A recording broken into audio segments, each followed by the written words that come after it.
sommaire de Refait le Mac, découverte de la nouvelle mouture de macOS baptisée Ventura qui hérite les avancées d'iPadOS 16. Est-ce un avant-goût d'une possible fusion? Sans oublier la puce M2 qui débarque dans le tout nouveau MacBook Air. Si son design a de quoi séduire, son prix vous a refroidi. Comment expliquer son nouvel tarifaire? Faut-il lui préférer un MacBook Pro, voire un M1 Pro? Débat.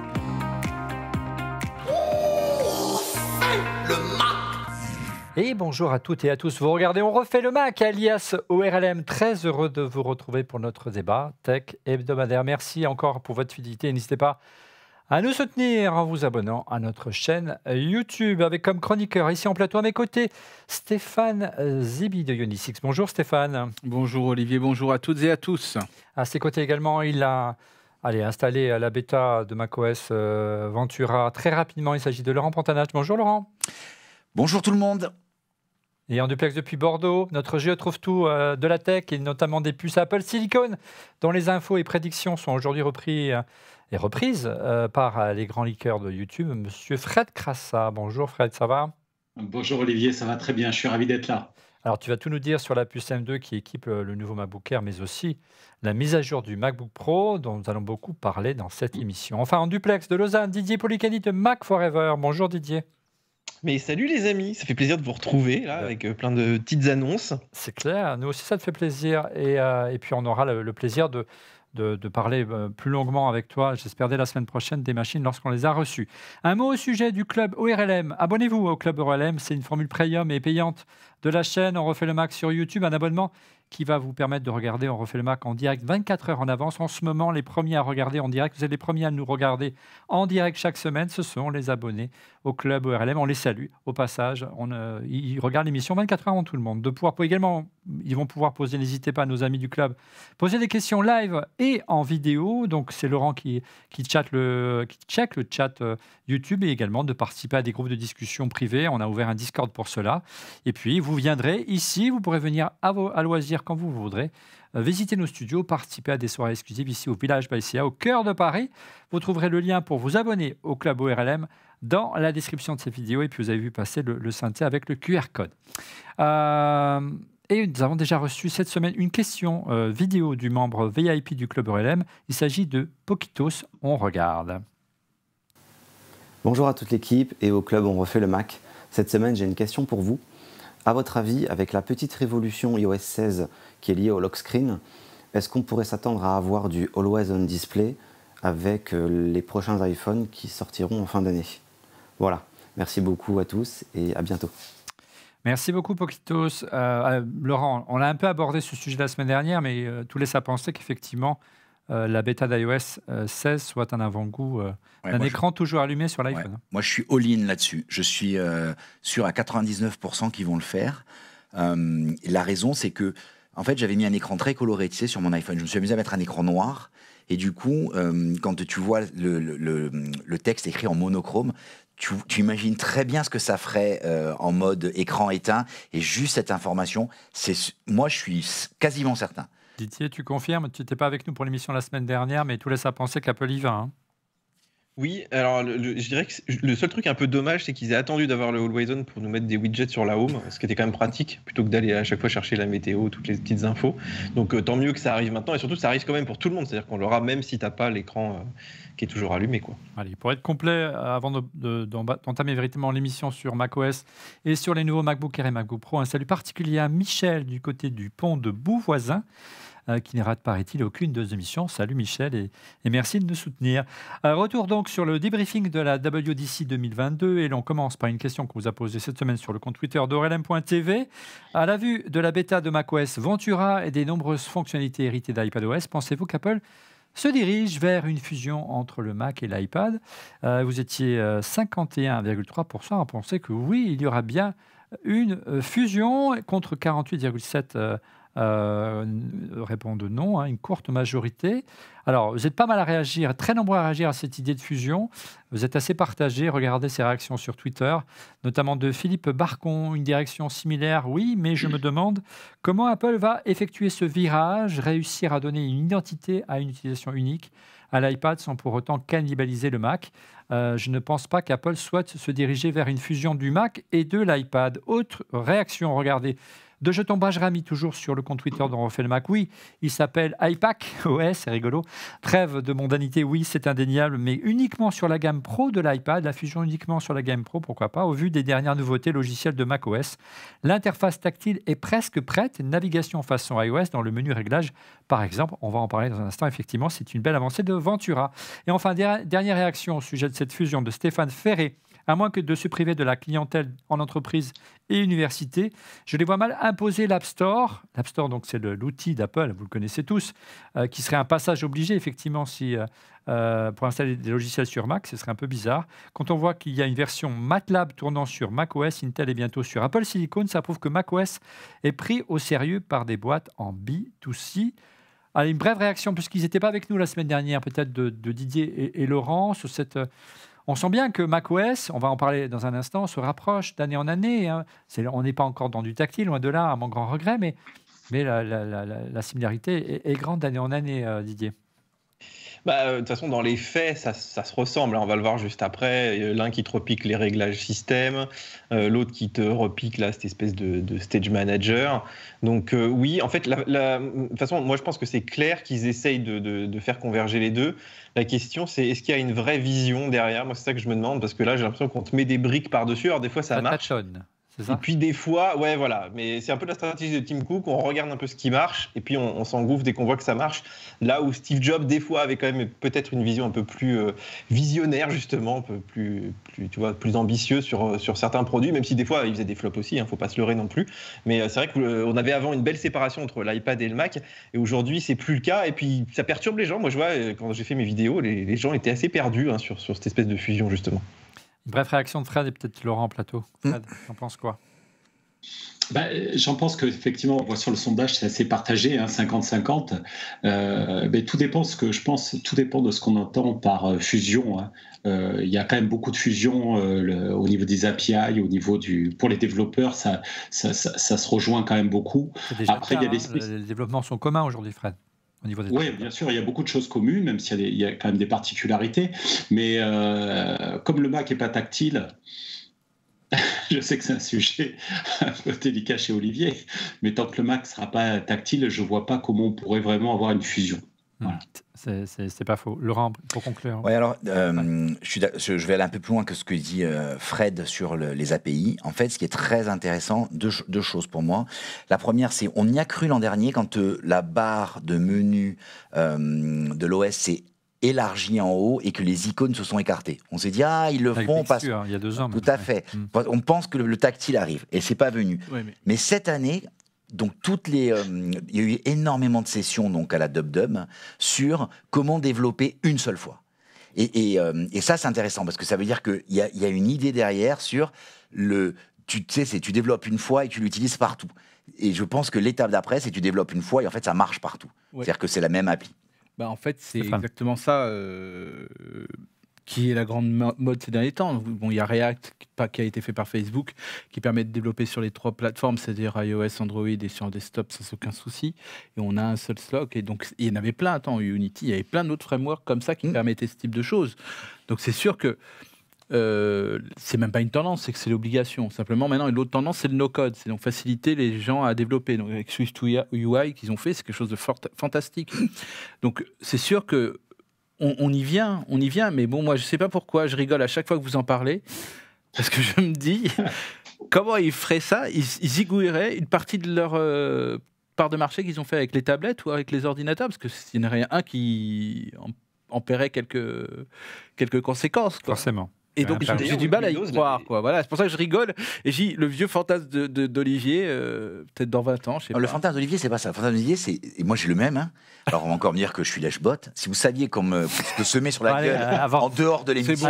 C'est bon, arrête, on enverra les... Et donc, du coup, non. Mais moi, j'adorais un Mac tactile. Un Mac, quand je travaille la journée sur l'iPad et que je reprends le Mac derrière, j'ai des traces de doigts sur l'écran parce que tu vois, le geste vient. Moi, je pense que c'est les nouvelles générations, je le dis d'émission en émission, qui vont régler le problème parce que les nouvelles générations ne parlent et ont le réflexe du tactile et ils ont grandi avec le tactile. Voilà, la souris et le clavier, il ne veut pas en entendre parler. Alors, les avancées de macOS Ventura, c'est le moment d'en parler. Gros plan donc sur ces avancées. Et le moins qu'on puisse dire, c'est qu'il y a comme de l'iPad dans l'air, justement. macOS Ventura comme un air d'iPad, hein, le nouveau macOS qui devrait débarquer à la rentrée prochaine, hérite de beaucoup de fonctionnalités, on l'a dit avec Didier à l'instant, dans iPadOS 16 et iOS 16. Didier, si tu veux les détailler, notamment les nouveaux réglages système, par exemple, qui sont vraiment un copier-coller d'iOS.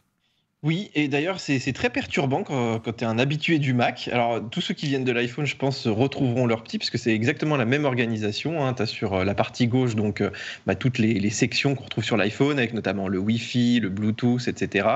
Et puis, là, tu vois, on le voit à l'écran, en fait, ça ressemble exactement à ce que tu as sur un téléphone. Par contre, c'est vrai que du coup, tu as des dossiers qui sont un peu paumés. Par exemple, Time Machine, tu vois, il n'y a pas ça vraiment sur l'iPhone, enfin, tu as iCloud. Forcément. Et voilà, il faut aller les chercher. Il y a plein de trucs comme ça, il faut aller chercher. Et moi, j'ai même noté aussi quelques problèmes. C'est-à-dire qu'on avait aussi des préférences système qui étaient un peu didactiques. Par exemple, pour la souris et le clavier, on t'apprenait, tu vois, à cliquer, à faire le clic droit, à faire le défilement. Ça a disparu. Alors, ils ont dit que ça va revenir. Voilà, bon, parce que je pense que les gens ont râlé aussi. Ouais. Mais d'une manière générale, je pense que les jeunes seront plus facilités à passer au Mac avec ça. Mais nous, on risque de perdre un peu des plumes. C'est un peu ce que disait Stéphane, c'est que le compromis, il est dans les deux sens finalement. Ouais. Alors, des avancées en termes d'interface, des avancées aussi en termes de fonctionnalités qu'on a vues, qu'on a détaillées déjà la semaine dernière dans l'émission iOS 16, qui arrive également sur macOS Ventura. Et on pense notamment à Safari, les groupes d'onglets par exemple.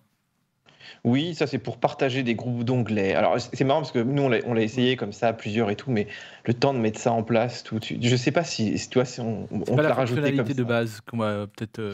Ouais. Enfin bon, à voir. Hein. Des fois on dit ça, puis quelques années plus tard on dit c'était trop cool. En fait, ouais.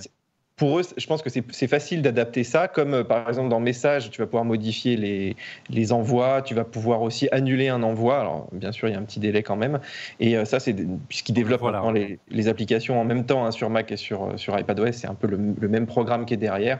Donc c'est plus facile pour eux de mettre ça. C'est quand même pratique hein, de pouvoir modifier les messages, les gens le demandaient depuis un petit moment déjà.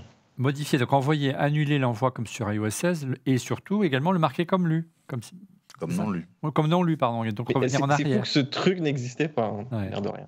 Un truc qui était sympa aussi dans iOS 16, c'est l'importation des textes dans l'image et puis dans la vidéo. Ça arrive aussi sur macOS ? Oui, par contre, il faut quand même un Mac récent, puisque voilà, il y a un petit peu d'IA derrière, donc forcément. Donc ça, c'est cool. Tu arrêtes une vidéo, tu mets sur pause, et tu peux récupérer tous les textes, faire du copier-coller. Quand même. Mais ça, c'est bluffant. Et des fois, tu n'as même pas l'impression que c'est un truc. C'est tellement transparent, tu le fais comme ça, quoi. Tu t'y habitues très très bien. Par contre, c'est vrai que quand tu viens d'acheter un Mac Intel là, il y a 2 ans, de ne pas avoir tout ça. Comment un Mac Intel, tu ne peux pas l'installer déjà pour le tester. Comment on peut expliquer justement c'est une manière de pousser à la rue pour que les gens switchent sur puce et main, ou il y a une vraie explication logique à ça, messieurs, que Apple ne privilégie pas la puce Intel? De toute façon, ils ont des moteurs qui sont hyper efficaces, donc c'est un peu comme les transcodages, etc. C'est-à-dire que sur Intel, ils pourraient le faire, mais ça coûterait très cher en CPU, ça redemanderait du développement. Donc je pense que c'est surtout pour ça, hein, ça leur demande trop de boulot, quoi. Fred, tu confirmes? Oui, ça demande du travail. Et puis, je pense que tout n'est pas au même niveau, tout n'a pas la même priorité. Et clairement, l'IA, c'est un grand mouvement qu'Apple initie auprès des développeurs, externes, mais aussi en interne. Donc moi, ça ne m'étonne pas que les plateformes Intel passent après. Voilà, quand on a de l'Intel, comme moi j'ai avec cet iMac, ben, je n'aurai pas effectivement les dernières bêtas et puis je n'aurai pas les dernières fonctionnalités d'IA. Voilà, je le sais. Regarde cette réaction de Christophe sur Twitter avec le rapprochement des OS. Pourquoi ne pas avoir ajouté un peu de personnalisation à l'écran, de verrouillage comme sur iPad OS ou iOS 16 et à ce fameux macOS Ventura, c'est bien dit. Jeu de mots. À votre avis, pour cela, on en revient encore à la même chose. Pour avoir les fonctionnalités de l'écran d'accueil, il faudrait un écran tactile, hein, Laurent. Oui, alors il y en a il y en a dans le monde PC qui l'ont fait sans écran tactile. Hein. Ils l'ont fait avec la caméra, la reconnaissance. Maintenant, quand on voit comment les écrans sont débloqués, je ne sais pas si il y a une vidéo qui circulait il y a quelques jours sur le net d'un YouTuber américain scientifique. Et en fait, c'est une caméra infrarouge. Et du coup, il dit, mais qu'est-ce que fait mon iPhone quand... parce qu'il a voulu prendre en fait, de nuit des lucioles. Et donc, une des seules façons de le faire, c'était en caméra infrarouge. Et en fait, du coup, il s'est filmé avec son iPhone. Et en fait, il est recouvert de points. C'est-à-dire qu'en fait, le capteur te couvre de points, mais tous les centimètres, il y a un point infrarouge pour faire Lidar. Et c'est hyper impressionnant de le voir réellement. Du coup, la caméra n'a pas ça. Donc, je pense pas qu'Apple veuille prendre le risque que finalement les Macs se débloquent plus facilement que le feraient les iPhones. Donc, c'est soit ils mettent la caméra avec le pseudo lidar là, de reconnaissance faciale, je sais plus comment elle s'appelle cette puce. Ouais, enfin peu importe. Voilà, sur le Mac, mais pas de déclenchement autrement. Donc après, c'est pour ça qu'ils le font aujourd'hui avec la montre, hein, parce que c'est la meilleure façon de le débloquer, ta montre, voilà. Stéphane, peut-être une réaction, non? Pas spécialement pour ça. Alors, pas de fonctionnalité héritée d'iOS et d'iPadOS. macOS dispose également de nouvelles apps ou versions apparues également sur iPadOS. On a vraiment vu de belles avancées sur iPadOS cette année, messieurs, peut-être avec Didier. Et l'une qu'on attendait plus, c'est l'application météo qui arrive également, du coup, sur l'iPad et du coup sur le Mac. Et c'est le même développement. Et c'est amusant d'ailleurs parce que finalement, en fait, effectivement, il y a une convergence de tout. Donc, ils vont le développer d'abord sur l'un, puis après sur l'autre. Ce qui est intéressant, c'est qu'il faut aussi qu'ils réécrivent les applis pour que ce soit porté. Donc, effectivement, on a plus ces trucs-là, les dernières applis. C'est pas mal d'avoir la météo sur le Mac. Écoute, moi, je trouve ça plutôt cool. Par contre, c'est vrai que je trouve que les données qu'ils prennent sont pas très bonnes. Il ferait mieux de les prendre chez Météo France. Ils n'avaient pas acheté une boîte? Tiens, je te donne un micro parce qu'apparemment, il y a des petits soucis de son avec toi, mon cher Laurent. Alors, justement, ils n'avaient pas acheté une boîte pour la météo? Oui, ils avaient acheté un service, effectivement, mais... Si tu dis que les données sont pas bonnes, c'est bon. Bon, bref. Alors, moi, je peux donner un commentaire là-dessus, puisque j'avais monté une boîte dans Internet des objets qui pour gérer les piscines et les jardins. Et le gros problème aujourd'hui que l'on vit en Europe, et encore plus en France, c'est qu'on a la meilleure société de fourniture de données météo, qui s'appelle Météo France, payée par nos impôts. Mais par contre, ils demandent une fortune pour pouvoir accéder à ces données. Elles ne sont pas gratuites. L'accès aux API ne sont pas gratuites. Par opposition, quand on a aujourd'hui des données en France, quand on a beaucoup de données viennent de Yahoo, parce que Yahoo les agrégait, en fait, les données venaient de 3 sources de mémoire, de 2 sources. La première, c'était la Suisse, merci Didier, et la deuxième, c'était la Norvège. Donc ça veut dire qu'on a des données d'une excellente qualité en France, mais qui ne sont pas rendues disponibles. Et aujourd'hui, pour l'extrapolation, c'est ça, la troisième, c'est les données américaines extrapolées au niveau mondial. Et donc, du coup, par opposition aux États-Unis, où les données, en fait, c'est l'USGC ou SG, je ne sais plus comment ça s'appelle, la société qui gère la météo, là. Et donc, en fait, c'est payé par un budget fédéral, et donc les données sont gratuites parce que payées par un budget fédéral. Et donc aux États-Unis, les mecs sont très avantagés. Parce que les données, ils ont leurs données à eux, et puis ils ont les radars, tous les problèmes de tornades, tous les problèmes de séisme, il y a tout. Nous, on est un peu moins. Maintenant, je réponds à la deuxième question, j'ai pris le temps, après je laisserai la parole aux autres, mais oui, ils ont racheté une appli qui s'appelait Good Weather, Black River, le truc, je me rappelle, très belle. Et en fait, c'est tout ce qu'on voit aujourd'hui dans la nouvelle appli météo est tiré de cette application. Mais qui n'exploitait pas des données. Les données étaient prises déjà à l'extérieur. Autre surprise qu'on n'attendait plus pour Didier dans macOS, c'est l'arrivée de l'application horloge qui est identique également à l'iPad. Hein. Je ne m'attendais pas à là non plus. Mais par contre, c'est vrai que comme c'est juste des réplicas, je trouve que l'intégration n'est pas super parce que tu aurais pu l'avoir dans un petit coin, elle se déplie, tout ça. Là, c'est une pure application horloge. Bon, ils l'ont quand même un peu adaptée. Hein. Tu as vu, elle est un petit peu différente de l'iPad quand même. Donc, c'est agréable de l'avoir. C'est marrant parce que c'est des trucs qu'on avait depuis un moment, hein, les fuseaux et tout. Sur macOS 7, je crois, ou 8, je ne sais plus, on avait des trucs comme ça. Un peu comme s'ils avaient du temps retrouvé. Ils disent, tiens, voilà, ça fait des mois qu'on doit le faire. Voilà, ils n'ont pas beaucoup de développeurs chez Apple, c'est une petite entreprise. C'est vrai. Autre belle avancée, on le soulignait la semaine dernière dans l'émission sur l'iOS 16, la nouvelle version de Maison alias Home, qui reprend les mêmes fonctionnalités que sur iOS. Vraiment, tu l'as publicité la semaine dernière, Laurent, c'est vraiment plus clair et mieux organisé. Tu confirmes, Didier, tu es assez d'accord avec notre première impression ? Oui, d'ailleurs, c'est la même que sur l'iPad. Et surtout, ce qui est cool, c'est que en fait, maintenant, comme ils ont bien séparé, tu sais, tu as une home en fait, sur laquelle tu as tout. Et tu n'as plus besoin de naviguer un petit peu dans les sous-menus. En plus, ils ont regroupé aussi par type d'appareil, les lumières, les capteurs, etc. Donc, c'est clairement beaucoup mieux. Donc, après, encore une fois, peut-être que sur Mac, tu vois, tu aimerais avoir un petit menu tout en haut avec tes lumières allumées, 2-3 trucs. Là, il faut aller toujours chercher cette application. Moi, je dirais que c'est le seul défaut. Avec ma petite souris, ça émirait aussi, tu vois. Ouais, et puis, l'autre belle avancée qui a débarqué, c'est ce qui était une belle avancée également d'iOS 16, c'est Plan, qui est identique désormais sur toutes les plateformes et bénéficie des mêmes avantages. C'est pas même vrai. avancé que la gestion, notamment la gestion des arrêts, hein, les vues en 3D de certains monuments. C'est pas encore très convaincant en France, hein, Didier. Non, mais effectivement, on n'a pas encore toutes les données, mais je pense que ça va arriver parce qu'ils travaillent beaucoup. Moi, je vois pas mal de voitures passer, etc. Et puis, je pense que ça doit mouliner dans les serveurs de Cupertino. Donc, c'est cool d'avoir ça. En plus, tu peux te transférer. Donc, là, maintenant, on a les arrêts. Donc, tu peux préparer un trajet avec un arrêt, par exemple, tes arrêts de recharge électrique avec ta Tesla, au hasard.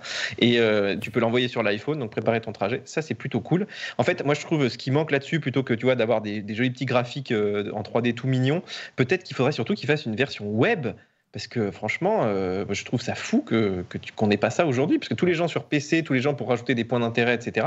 Sur Android, il n'y a pas Apple Maps non plus. C'est pas faux. C'est étonnant. Hein. Si tu veux un service universel de bonne qualité et bien référencé, il y a une version. Non, il y a une version web, mais elle est pas. Enfin, tu peux pas ajouter des points. C'est vraiment, juste une version d'afficher une carte sur un site web, quoi. Tu vois ce que j'ai, rien de plus. C'est une API, quoi. C'est ça, c'est une API en JavaScript. Et puis pour conclure, l'avancée la plus marquante d'iPadOS débarque. Surprise également, c'est un peu surprenant. On se demande même si c'est pas redondant avec d'autres fonctions de macOS. C'est l'arrivée de Stage Manager. On a trouvé ça plutôt sympa la semaine dernière avec Laurent et Stéphane, hein, cette possibilité d'avoir une pile, hein, sur le côté comme un dock déporté. Il faut l'activer, vous voyez, dans le centre de contrôle, et vous avez une pile sur le côté gauche qui vous permet de zapper d'une application à l'autre. C'est assez proche de ce que fait l'iPad, hein, Didier, sauf que là, on le voit, les fenêtres ne sont pas aimantées, ne sont pas magnétisées, donc on est un peu plus libre. Avantage d'avoir une souris. Oui, c'est bon. Alors là, c'est encore pareil que tout à l'heure. C'est-à-dire pour les vieux routiers du Mac, c'est hyper perturbant quand même, parce que effectivement, c'est une nouvelle habitude à prendre. Enfin, tes fenêtres, quand tu les ranges, en fait, elles vont se mettre à gauche. Et puis après, il faut prendre l'habitude d'arriver à les choper puis de les ramener, tu vois, sur des petits espaces, mais c'est des espaces très temporaires. C'est-à-dire que quand tu te désactives, par exemple, Stage Manager, tout revient à l'écran, tu vois. Donc il y a un côté. Je pense qu'il faudrait presque l'activer par défaut sur un Mac tactile et enlever le dock. Tu vois, il y a un côté un peu comme ça. Mais de l'avoir en plus de tout, je trouve que ça fait vraiment fouillis. Et là, par contre, j'ai vraiment du mal à comprendre l'usage. Enfin, moi, j'ai beaucoup de mal à travailler avec ça, d'autant que ça encombre beaucoup les écrans. Mes gamins, là, ils ont tous des MacBook Air et tout. Donc, sur un 13 pouces, t'as plus de place, quoi. Alors, regarde cette réaction d'Alexandre sur Twitter qui parle justement de macOS Ventura. Que pensez-vous de Stage Manager ? Tu as répondu. Personnellement, j'adore le concept sous iPad, mais finalement, avec du recul sur Mac, je ne vois pas l'intérêt. En effet, j'utilise plutôt les bureaux virtuels pour me déplacer d'app en app avec 3 doigts sur le pad ou le trackpad. Et c'est vrai qu'on peut se dire que c'est assez redondant. J'ai l'impression que Stage Manager est conçu, encore une fois, pour que les gens qui viennent de l'iPad ne soient pas perdus sur Mac. C'est pour les switchers, en fait. Des switchers ? Oui. Des gens qui avaient un PC, qui avaient un... Ah oui, oui. Voilà, oui, ça s'appelle un switcher. Bon, c'est oui. pas grave, ça vous dit rien. Regardez cette réaction de Mano sur Twitter. On sent qu'Apple a connu le télétravail avec la pandémie, avec l'iPhone en webcam, avec macOS Ventura. Je pense que beaucoup de monde va y trouver son compte. L'iPhone semi en webcam, c'est vraiment une belle avancée de voir ça sur macOS Ventura. Tu as essayé, Fred, est-ce que tu as été convaincu de ton côté ? Alors, je ne l'ai pas essayé parce que je n'ai pas pu installer la bêta sur mon Mac, il est en Intel. Par contre, j'ai essayé une application qui s'appelle Camo Studio. Hein, je pense que Apple s'est inspiré de ces développeurs, éditeurs qui créent ces trucs-là. Moi, j'ai un iMac 2020, hein, donc j'ai une caméra 1080p. Donc, c'est le dernier iMac qui est bien équipé. Et j'avoue que déjà, avec Camo Studio, l'iPhone a une bien meilleure qualité. Évidemment. On a une profondeur de champ. Vous voyez, là, c'est l'iMac, c'est pas si mal que ça, hein, ce qu'il est en train de faire. Par contre, j'ai pas la profondeur de champ de l'iPhone, et puis j'ai pas les 3 objectifs. Et c'est vrai que couplé avec, on l'a dit, avec des puces d'intelligence artificielle qui sont capables d'améliorer sur l'iPhone, hein, ça décharge aussi le Mac pour ça. Tout ce qui est lumière, tout ce qui est netteté, etc. Ça permet vraiment d'avoir une qualité audiovisuelle avec son iPhone vraiment qui est très appréciable, parce que pour avoir une bonne webcam, quand on fait du YouTube, etc., ça coûte quand même relativement cher de s'équiper. Alors regarde, tu nous as préparé un petit slide si tu veux le commenter. Ouais. Donc, tout ce que permet de faire, en gros, c'est l'iPhone qui se déporte en caméra. Il faudrait que tu prennes le mot, on t'a perdu. Alors. Super, je vais commenter du coup. Alors vas-y, commente. Moi, je suis épaté quand même par cette fonctionnalité. Je trouve quand même que c'est l'échec des caméras Apple. Je trouve que Apple aurait dû mettre 2 caméras dans ses... Ouais, tu mettre 2 caméras dans ton iPad. Alors, avant d'en arriver là, explique. c'est quoi? Ça fait quoi? Avant de dire ça ne marche pas bien, qu'est-ce que ça permet de faire? Donc, regarde, il y avait un slide. Reviens sur le slide. Déjà, il y a un mode normal. Et un Le mode mode avec normal. c'est notre ami Fred qui nous l'a préparé. Merci, Je vais Fred. laisser Fred commenter ça. Fred, et après, tu expliques le mode SEO. Mais avant, il faut quand même l'expliquer. Le mode SEO, c'est la possibilité de partager et d'avoir 2 flux vidéo en même temps. C'est ça, Fred? Ouais, tout à fait. Ce que Apple voulait faire, c'est utiliser 2 objectifs. L'objectif grand angle où on voit le gars d'Apple en train de présenter une carte là de face. Donc ça, c'est l'objectif grand angle classique qui est très bien pour le mode portrait. Et puis de l'autre côté, ils utilisent l'objectif super grand angle et qui permet effectivement d'avoir une vue. Alors comme l'iPhone est à l'horizontale, il permet en fait de voir ce qui se passe sur le bureau.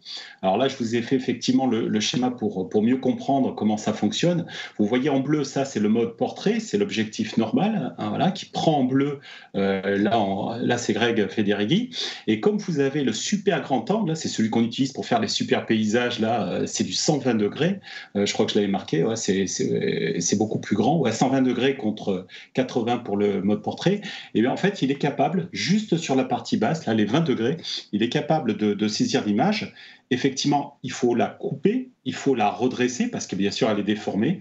Et ils sont capables d'avoir, en fait, c'est comme si vous aviez une caméra zénithale. Donc vraiment, ce que les youtubeurs font quand ils montrent de l'électronique. Ouais, pour un unboxing, par exemple, ou quelque chose comme ça. Tout à fait, tout à fait. Et donc, ils s'équipent avec des rails à l'horizontale. Enfin, c'est toute une installation pour arriver. Alors, je ne connais pas la qualité parce que vous voyez que 20 degrés sur 120, ça fait 1/6, hein, donc 1/6 d'une résolution de 12 mégapixels. Voilà, vous avez en fait en gros du 2 mégapixels que vous allez devoir améliorer. Mais avec de l'IA et tout ça, je pense que la qualité doit être passable. Et donc pour des gens qui veulent s'équiper ou être vraiment très mobiles avec un seul iPhone, ils ont vraiment un petit studio embarqué. Donc moi, je trouve que c'est une très très bonne idée et je pense que les gens vont être enchantés quand ils vont faire les tests sur la qualité notamment de l'objectif portrait et de tous les effets qu'on peut faire aussi directement sur l'iPhone. Avant de revenir à toi, Laurent, tu expliques pourquoi tu estimes que c'est un échec pour Apple. Tu as essayé, Didier, le mode déporté d'XView, donc qui permet de filmer les mains ou le bas de son bureau pour montrer une pièce de son bureau, par exemple. Ça t'a convaincu, ça fonctionne ou la qualité n'est pas encore optimale? Oui, on l'a testé. D'ailleurs, on a des images, je ne sais pas si tu les as là, mais on va dire, comme disait Fred, il ne faut pas s'attendre à des miracles parce que déjà, tu n'es pas dans le bon angle vraiment, tu n'es pas au-dessus, tu perds des pixels et tout. Mais c'est très correct pour l'usage. En fait, ce qui est intéressant, ils se sont dit, tiens, on ne va pas juste rajouter l'iPhone, on va te faire une petite fonction supplémentaire, c'est cadeau, tu n'es pas obligé de l'utiliser, mais c'est comme ça. Le seul truc que j'ai trouvé galère en fait, dans cet usage, parce que l'idée est bonne, hein, des fois, c'est vrai que tu as un super iPhone, c'est le fait qu'il n'y a rien en fait, pour mettre ton iPhone et ce n'est pas facile de le mettre devant toi sans un support adapté. Tu sais, tu peux même pas le poser facilement, l'iPhone, en fait, à la verticale. Ouais, et puis tu veux l'accrocher à l'écran, il faut vraiment un truc spécial. Alors, ils ont dit qu'ils allaient en développer, mais là, comme ça, en fait, c'est complètement inutilisable pour la plupart des gens. Donc, ouais, il va falloir quand même un petit support en plus, tu vois, à mettre dans le sac, par exemple, si tu veux l'utiliser. Mais pourquoi pas, hein. Évidemment, là, comme on peut voir sur ces belles images, quel bel homme. Et surtout, tu as les effets portraits, tu as les effets aussi de voilà, luminosité. là, regarde. Ouais, effectivement. Voilà, et tu vois, on voit pas mal. C'était le petit boîtier des AirPods là qu'on avait pris dans les mains. Et franchement, il y avait un petit côté amusant. En fait, il y a pas mal de gens qui utilisent ça, tu sais, en réunion pour te montrer un truc. Et puis il est en train de parler, tu veux le voir en même temps et tout. Donc ça, c'est des choses qui coûtent cher, hein, comme le disait Fred, si tu veux un système bicaméra et tout. Laurent, alors pour rebondir à ce que tu disais tout à l'heure. Alors, l'usage tel qu'il a été démontré par Craig Federighi, je le trouve nul. C'est-à-dire dire vous avez une super webcam pour faire des mythes. C'est naze, quoi. Ça veut dire que c'est la démonstration. Sauf si tu refais le Mac comme nos copains Frédéric et Didier. Là, du coup, ils ont une qualité d'image optimale pour la prochaine fois. Ouais, on est d'accord, mais c'est pas ça, les gens qui font un mythe à la maison. Je vois un avantage, c'est que si le téléphone il est bloqué pour servir de caméra, les gens ne peuvent pas passer leur réunion sur leur téléphone. À jouer, à envoyer des SMS, aller sur WhatsApp. Donc ça j'y vois un véritable intérêt. Tu cibles quelqu'un en particulier? Non, personne dessus. Je la voyais pas. Mais en plus, il me met au gros plan. Mais c'est quoi ce bordel? C'est quoi cette cabane? Mais non. C'est comme ça, j'ai mangé. Non, mais excusez-moi, non, mais ce que je veux dire, c'est Oui, je vois le truc. C'est un petit, pour moi, c'est un goodies. Alors, le côté des portées, je trouve ça génial. Mais par contre, le simple caméra de truc. Et puis les gens. Moi, qui je trouve, enfin, nous qui faisons beaucoup de webinaires pour les entreprises, ces choses comme ça, on leur dit oubliez votre caméra, utilisez votre téléphone. Hein, quand on fait des Teams ou des Skype. Mais du coup, Olivier, tu vas utiliser l'iPhone. D'aller mettre l'iPhone sur le Mac, il faut qu'il y ait un intérêt à avoir le Mac. Je rejoins ce que dit Laurent. C'est vrai qu'il y a un côté un peu bizarre, quoi. J'ai une question. Qu'est-ce qui se passe si pendant que tu fais tu utilises l'iPhone comme caméra, tu reçois un coup de fil, tu perds ta cam? Bah oui. Tu perds ta cam, mais par contre, il peut rebasculer sur celle du Mac si tu en as un sur le Mac. D'accord. Mais par exemple, si tu as un Mac Studio, il la prend par défaut. D'accord. Il affiche comme ça tout de suite. En fait, ça, c'est assez agréable, par exemple. Ça peut être utile, tu vois. Alors, est-ce qu'on a des réactions de nos on a une VIP sur on a Club ORLM? Une question qui est intéressante, parce qu'on l'a abordé tout à l'heure, mais on l'a un peu survolé. La question, c'est avec les Mac qui ont une puce Intel, est-ce qu'ils auront toutes les fonctions sous Ventura que, tu vois, versus ceux qui ont la puce M1 ou M2? Moi, je crois pas. Moi non plus. Moi, je crois pas. Ouais, on sait pas tout. Ce qu'on sait aujourd'hui, c'est que déjà le téléchargement de la version alpha, alors même si elle est en version 2, ils disent que c'est une bêta, mais en version 2 là, elle n'est pas possible sur les Intel. Toujours. Donc quand tu télécharges, il dit désolé, mais votre donc voilà, il faut obligatoirement. Ça commence fort. Ouais, ça commence fort. Après, attention, il y a une petite info qui est intéressante. Hein, je l'ai glissé hier, c'est que les MacBook Air et les MacBook Pro 13 pouces inutiles là qui vient d'être annoncés là. Attends, je suis en train de... Pardon, excuse-moi, c'est la langue qui a fourché. On n'a pas encore commencé cette partie-là. Attends. Et donc, ce truc-là sortiront obligatoirement avant l'arrivée de Ventura. Et donc, du coup, ils tourneront sur un Ventura spécial. Pour M2. Pour M2. Donc, il semblerait que toute l'énergie soit mise là-dessus aujourd'hui. Donc, je pense qu'ils mettent aujourd'hui toute l'énergie là-dessus pour pouvoir tester. Et finalement, ils ont après la fin, c'est-à-dire tout le mois de septembre, octobre, pour valider la partie Intel. Ça sent pas bon, en tout cas, pour les puces Intel. Hein. Voilà. Mais donc, on va voir. Chocapic 13, j'espère qu'on a répondu à la question. Est-ce une surprise que ça sente pas bon? C'est pas très élégant, en tout cas. Et puis, bon, après, s'il y a une raison technique... Fred, non, mais l'OS, les gens resteront sur Monterey. Mais non, l'OS fonctionnera. Il n'aura pas toutes les fonctionnalités. Ça appelera un chat un chat. Si c'est le cas, c'est de l'obsolescence programmée. C'est pas autre chose. Non, allez, on avance. C'était la même chose quand on est passé au PowerPC. Du PowerPC à Intel, je vous signale. Ouais, mais faut pas oublier l'histoire. Il y a un moment où ça se bascule. Ils ont 2 ans. Et non, la différence, c'est que l'Intel, le PowerPC, il était gelé pendant des années, quasiment. Donc, il y a eu un saut quantique avec l'arrivée du PowerPC. Là, il n'y a pas... Bon, bref, allez. Mais pour moi, c'est une forme d'obsolescence programmée. Alors, regardez cette question de Nico M. On reste toujours dans le même domaine. Bonjour à toute l'équipe. Est-ce justifié d'avoir retiré autant de machines dans la liste des compatibilités avec Ventura? Merci pour vos émissions et merci de nous suivre. Didier, on ne t'a pas entendu. Allez, notre renchant de l'attaque. Mais cette année, ça a pas mal râlé. Alors, beaucoup plus sur l'iPad presque que le Mac.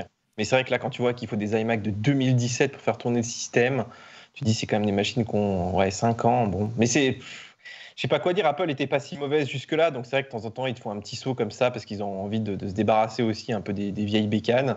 Ouais, de nettoyer la gamme aussi. Hein. Ouais, en fait, ce qui est frustrant, c'est que des fois, tu vois, il y en a qui arrivent à pirater le truc pour le faire marcher sur des anciennes bécanes et tu t'aperçois que ça marche bien. Donc ça, c'est un peu frustrant de se dire, bon, peut-être que sur certains trucs, ils sont un petit peu trop élitistes et puis en fait, ça pourrait marcher. Parce qu'il ne faut pas oublier aussi qu'il y a les devs. Les devs, des fois, là, tu vois, ce matin, il y avait un super soft là, de photos de nos amis de Montpellier, là, de Sim, qui ont sorti ça ce matin, qui était magnifique. Et il faut quand même, je crois, c'est les 2 derniers OS au minimum. Donc, petit à petit, quand même, c'est-à-dire que sur une machine pas si vieille et qui fonctionne bien, tu peux quand même perdre tout un tas de soft.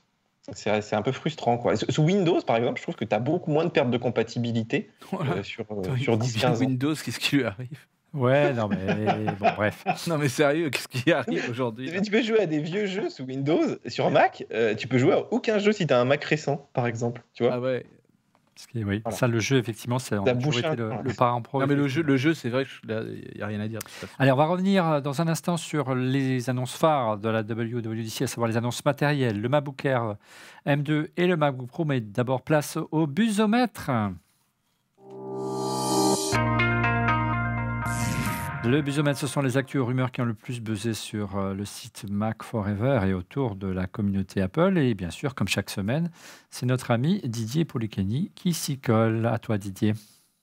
Et oui, Olivier, on commence avec l'iPhone 14 qui pourrait avoir une batterie alors un tout petit peu plus grosse. On nous parle de 52 à 100 mAh, tu vois, donc ça va pas révolutionner le truc. Mais c'est toujours bon à prendre. C'est vrai que, voilà, moi je sais pas ce que vous en pensez sur le plateau, mais moi mon iPhone, des fois quand j'utilise un peu beaucoup, il a quand même du mal à finir la journée. Bon, encore plus avec la bêta. Always on. Always on. Always on Mais display sur le Pro. oui. Ouais, on a eu une belle avancée cette année par rapport à l'année dernière. Moi, mon 13 Pro, il tient la journée, c'était pas le cas l'année dernière. Mais passons. C'est vrai. Seconde info aux rumeurs.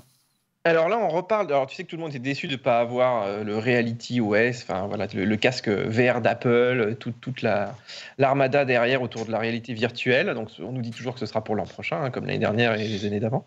Mais Tim Cook, lui, alors dans les petites interviews, il a donné une interview en Chine dans laquelle il était un petit peu plus, on va dire, bavard au sujet de la R, la VR. Vous allez voir ce que vous allez voir. Il y a plein d'applications et ARKit est vachement utilisé par les développeurs. Enfin, il a relancé le sujet qui était un petit peu mort d'ailleurs pendant la conférence des développeurs, tu vois, on n'a pas vu grand chose autour de ça. Donc est-ce qu'ils arrivent au bout? Quand même, la rumeur disait que ce serait une puce M1 qui était dedans, donc la puce M1 elle commence à être vieille un peu maintenant. Donc s'ils veulent vraiment sortir ça, il faudrait peut-être se bouger un petit peu, quoi. Alors, ça veut dire quoi? Ça veut dire qu'il a été plus bavard ou les journalistes qui étaient en face de lui étaient un peu plus pugnaces, Didier? Ça amène ta troisième info rumeur. Exactement. Alors, il y a eu un petit débat cette semaine. Il n'a pas été très relayé parce que forcément, les journalistes, quand ils se tapent dessus entre eux, et puis en plus que ça tape sur Apple, c'est pas très relayé. Mais moi, j'ai voulu le relayer parce que je trouvais ça intéressant.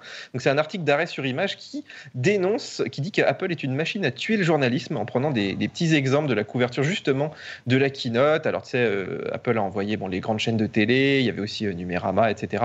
Et en gros, ils accusaient un petit peu les journalistes d'être trop complaisants, d'être un peu des fanboys devant une entreprise sans être très critiques. Et puis, d'autant plus que là, il n'y avait pas de vraie keynote, c'est-à-dire c'est un enregistrement. Donc, on a fait venir des gens en classe affaires, avec les petits fours, les hôtels de luxe et tout, pour effectivement leur montrer la télé. Et puis surtout, en fait, ils n'avaient rien d'exclusif, c'est-à-dire qu'ils ne peuvent jamais poser des questions chez Apple. Enfin, nous, c'est du connu, hein, mais c'est vrai que pour les gens qui voient ça d'un œil extérieur, ils se disent, mais quand même, c'est limite, enfin, tu vois, c'est un peu limite, quoi. Alors, les voyages de presse, ça existe, hein, il faut quand même préciser que toutes les marques font ça, surtout dans l'automobile et tout. Donc voilà, c'est pas avec nous, malheureusement. Mais voilà, après, c'est vrai que, tu vois, là, par exemple, les Mac, on est obligé de les acheter. Enfin, les gens savent pas toujours tout ça. Forcément, quand tu peux toucher les MacBook Air, c'est ce qu'ils ont pu faire quand même là-bas. C'est un atout qui peut être intéressant pour un média. Et aujourd'hui, en fait, Apple a une petite clique de journalistes autour d'elle qui fait de l'audience, effectivement, avec ses petites exclusivités, ses petits voyages un peu tout frais payés. Et c'est pas forcément très bon pour le métier, puisque nous, ce qu'on aimerait quand même, c'est des fois, de temps en temps, poser un peu les questions qui fâchent. Ils reprenaient aussi l'exemple, je sais pas si vous avez regardé l'interview de Mouloud Achour dans Click, qui lui a vraiment servi la soupe. Enfin, il n'y a pas une seule question un petit peu border. Dérangeante. Voilà, on parle de confidentialité, mais on ne parle pas de l'accord de plusieurs milliards avec Google pour le mettre par défaut dans iOS. Enfin, tout un tas de sujets comme ça qu'il aurait pu aborder malgré tout. Mais non, parce que d'avoir Tim Cook, ça impose quand même, je pense, des compromis. Donc oui, les journalistes mangent leur chapeau, mais c'est pas nouveau, non?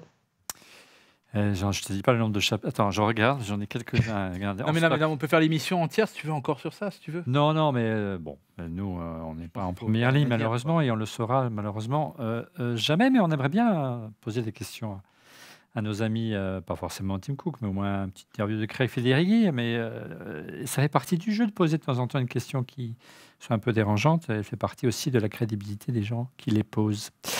Quatrième info rumeur, mon cher Didier. Tiens, une question que j'aurais bien aimé poser à Tim Cook, justement, si je t'invite à Cupertino. Qu'est-ce que tu penses des syndicats dans tes Apple Store? Je ne sais pas s'il aurait mangé son chapeau, justement. Mais je pense qu'il peut répondre à tous ces trucs. Évidemment. Mais évidemment. Ils sont habitués quand même à voir ça. Mais ils ne veulent même pas entendre la question, en fait. C'est ça. Alors, je mettrais quand même un bémol. On refait le Mac de manière générale, hein, mais de manière générale dans ce métier, toutes les personnes à responsabilité dans ce métier, que ce soit un homme politique, que ce soit un chef d'entreprise, demandent les questions à l'avance. Tous. Et demandent parfois même à relire le papier ou à voir le cut de les émissions. On ne vous le dit pas, mais c'est une vérité. Tout le monde ne l'accepte pas, et c'est tant mieux dans ce métier, mais sachez-le. Donc, ce n'est pas propre à Apple. Mais bon, là, Apple, on ne risque pas de demander le cut, vu que c'est bien balisé en amont. Mais voilà, c'est aussi une tendance, malheureusement, de ce métier. Et c'est un métier aussi qui souffre énormément. Hein. Le métier de journaliste n'est plus aussi valorisant qu'autrefois. Il y a une vraie précarité du métier de journaliste aujourd'hui. Et je peux comprendre que ça soit compliqué. Voilà. Alors, je continue. C'était une petite parenthèse, c'est important. Voilà, et donc on termine avec ce syndicat. Donc, premier syndicat dans un Apple Store aux États-Unis, c'est à Baltimore. Voilà, donc Apple est, je pense, pas très contente derrière, parce qu'ils sont pas habitués du tout aux US. Ah, c'est oui. vraiment Ils n'ont pas du tout cette culture syndicaliste comme chez nous. On va voir sur quoi ça débouche, mais c'est intéressant, tu vois. Ils se mettent à avoir des problématiques de très grandes boîtes qu'ils n'avaient pas trop jusque-là. Donc voilà. Allez, dernière info ou rumeur, puisque c'est pas encore confirmé par Apple, puisqu'ils ne donnent pas de chiffre de vente. Il y aurait presque autant d'AirTag que de Français, c'est ça? Tu vois, ce serait une question à poser à Tim Cook. C'est à combien t'as vendu d'AirTag aussi? Et il te dirait peut-être 55 millions, ce qui est vraiment pas mal. Ah bah Donc, oui.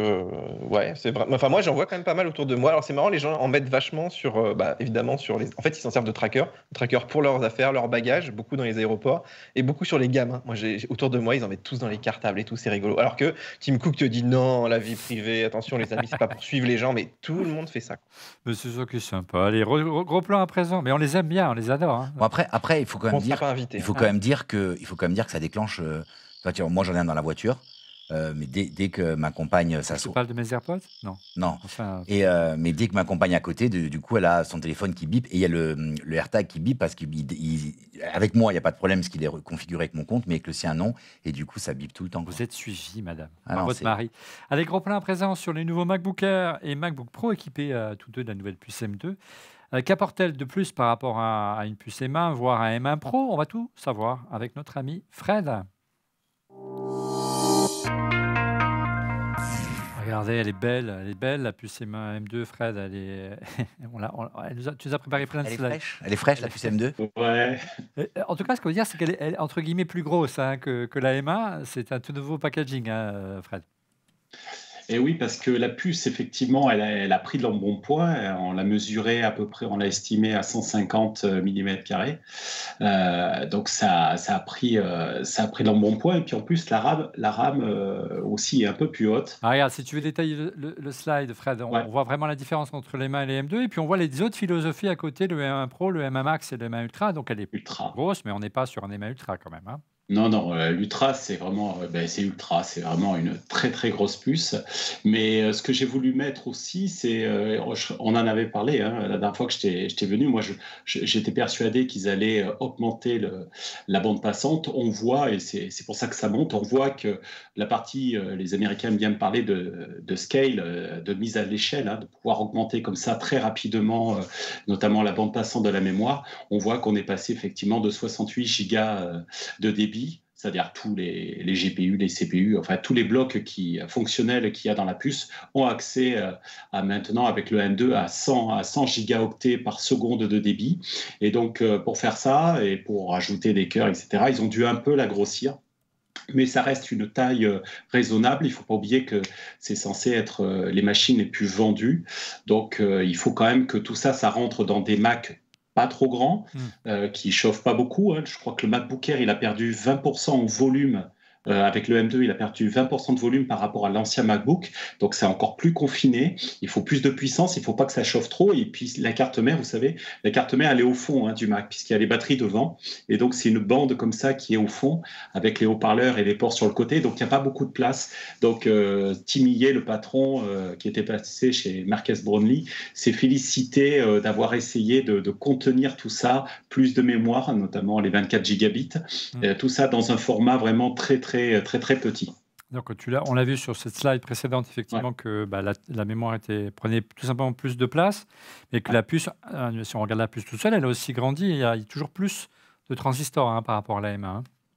Et oui, on est passé quand même, l'air de rien, de 16 milliards de transistors à 20 milliards. Hein. Donc, il y a 4 milliards de puces de transistors qui ont essentiellement été mis pour la partie GPU, pour la partie CPU aussi, et puis un petit peu à droite à gauche, notamment pour le Neural Engine, qui fait quand même un sacré bond. On en parlait de l'IA. Là, le M2, l'une des plus grandes évolutions avec la mémoire, c'est quand même la puce, enfin le bloc Neural Engine d'intelligence artificielle qui fait carrément, je crois, un 40% de performance en plus.